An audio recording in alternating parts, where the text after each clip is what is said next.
Indianapolis Colts and the New York Giants. More news to go along here. The Giants sitting 5.5 to 6 point favorites in this one over the Colts. 38 is your total. The Colts are going to stick with Nick Foles. So, after all of that, the Colts are going to stick with Nick Foles. Yes, Adam pumps because, yes, this might be a very, very good chance, not only for the Giants to get into the playoffs, but for me to cash my alt over that I thought was dead as well. Thank you, Jeff Saturday. And actually, I should say thank you, Jim Irsay, because he is definitely saying, we are going to lose out because we're getting a quarterback in this draft. Like that is the decision that has been made here. Do not make any mistake about this. Adam, of course, I'm going to start with you here in this game. Look, the Colts are lifeless. I honestly do believe the players are always going to play hard. I believe the organization does not want to win. And if you are sticking with Nick Foles, you have all but said that you do not want to win. He looked lost. He didn't know the playbook. He admitted he didn't know the playbook. Coming into the week, he said, I've been running with the scout team. I hadn't even played with any of these damn guys.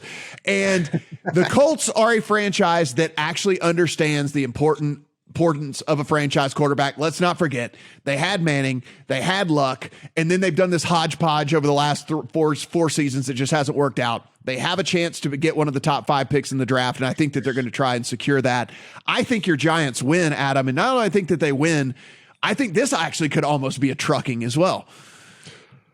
I would caution you this. Do the Giants have the ability to truck anybody? Because if you look back over the course of this season, even the bad teams they've played have been closer games because Brian Daboll just does not open up the possibility of trying to run up the score on anybody. He plays a very, very conservative game plan. Now, I'm about to lead my analysis of this with everyone's favorite, a number you can't get anymore. I played the Giants -3 at open. Yeah. I felt as wholly confident in that Giants -3 as I could, and I don't care who you started quarterback for the Indianapolis Colts in that scenario.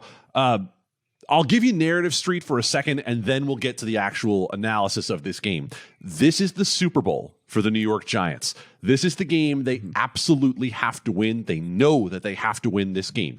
Teams that have to win games lose them all the time. But teams that have to win games aren't often presented with Jeff Saturday and Nick Foles in front of them. And that's what the New York Giants have here. If the Giants are to make the playoffs, they have this game, and they have next week against Philadelphia. And there's still a chance that Philadelphia might have to play for that game. They might not be resting starters. It's not a guarantee. So the Giants know that Philadelphia trucked them a couple of weeks ago. They've got to win this game. And it's a game that actually sets up pretty well for the Giants to win in the first place. What have I told you guys all year long? It happened last week. The Giants play close games against non-elite teams, and they had exactly that happen against Minnesota. Well, you know what they do against bad teams? They kind of act like a dog when it sees a little bug on the ground and just kind of bats at it for a while and doesn't really eat it, just doesn't really kill it, just messes around with it for a bit. That's what they've done with bad teams all year. They let them hang a little bit, but they don't ever lose to those teams. And that's the kind of game plan you're going to see out of Brian Daboll. It's going to be what you've seen all year. It's going to be Saquon. It's going to be horizontal throws from Daniel Jones.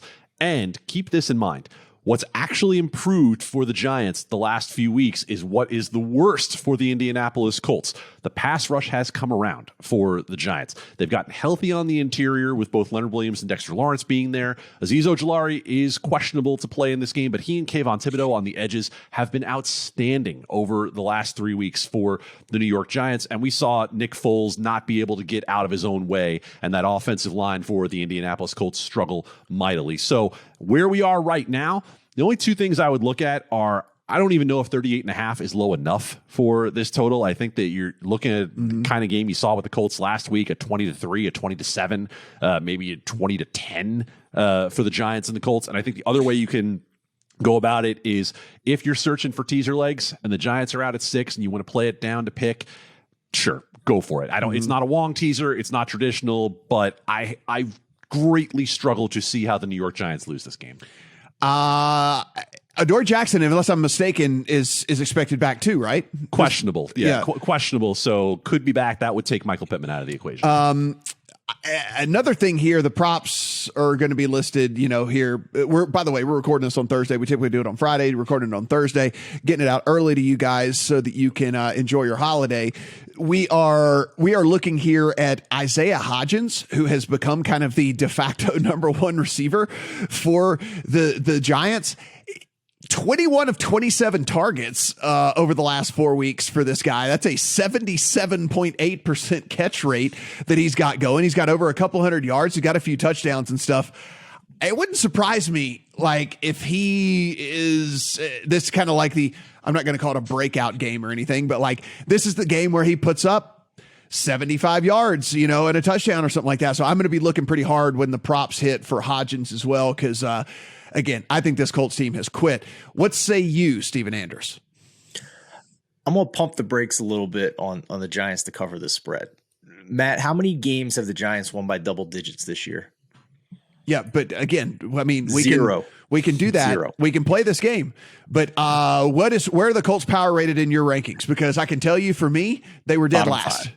Yeah, I think they were dead last for me, for sure. Even below the Texans this week. Yeah. So the offense is broken, right? I don't know. I mean, they could not score any points again this week for sure. The offense is totally broken. The defense hasn't quit to me. The defense has been still playing hard. I thought looked pretty respectable against the Chargers last week.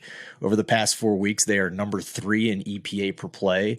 So if the Giants don't beat anybody by double digits and you need them to win by 7 points to cover the spread, you're kind of asking them to thread the needle here a little bit. So I do agree wholeheartedly with Adam that they are extremely likely to win this game.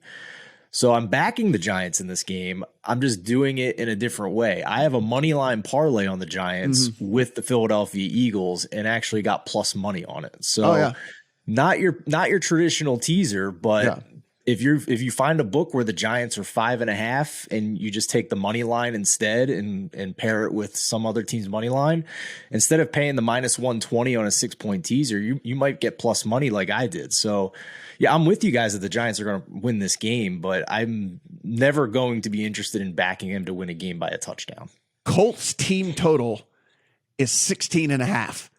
They get into 17 points. Oh, stop. They get into 17 points. No, there's no chance this team is getting to 17 points without a defensive or special teams. That's what I'm saying. They get into 17 points because the team total is 16.5. I think that might actually be the play in this game. Daniel Jones fumbles, scoop, and score coming now. Here it comes. That might be the play in this game because I do not see the Colts getting to 17 points whatsoever. So I'm going to do some shopping around here in Las Vegas and see if I can find that's at DraftKings right Dable, now. Yeah. Has there been a bigger coaching matchup this season than Brian Dable versus Jeff Saturday? Right. No. Bigger as in girth, correct? Yes. You're talking about size of human beings. He's always going to win that battle. Well, Saturday's lost 180 pounds or something whatever. I mean, the guy used to be an offensive lineman. He gave them all to Brian Dable. Yeah, I mean, seriously, the guy used to be an offensive lineman. He looks all svelte now and stuff. I'm like, what's going on, dude? You lost 200 pounds. I don't even know how you do that. I want his hair, by the way. I'm kind of my hair, what I'm doing with all this, I'm kind of shooting for Jeff Saturday's quaff. Now, we'll give you this. Guy can't coach himself out of a paper bag. Got a good head of hair. He really does. Yeah, got a good head of hair. And for however he miraculously lost 200 pounds, whatever, good on him. It doesn't looks like one of those guys that won't have those weird stretch marks too. Like those fat people that that lose the weight and then you get those stretch marks there. He looks like he probably doesn't even have that either. So just my personal opinion.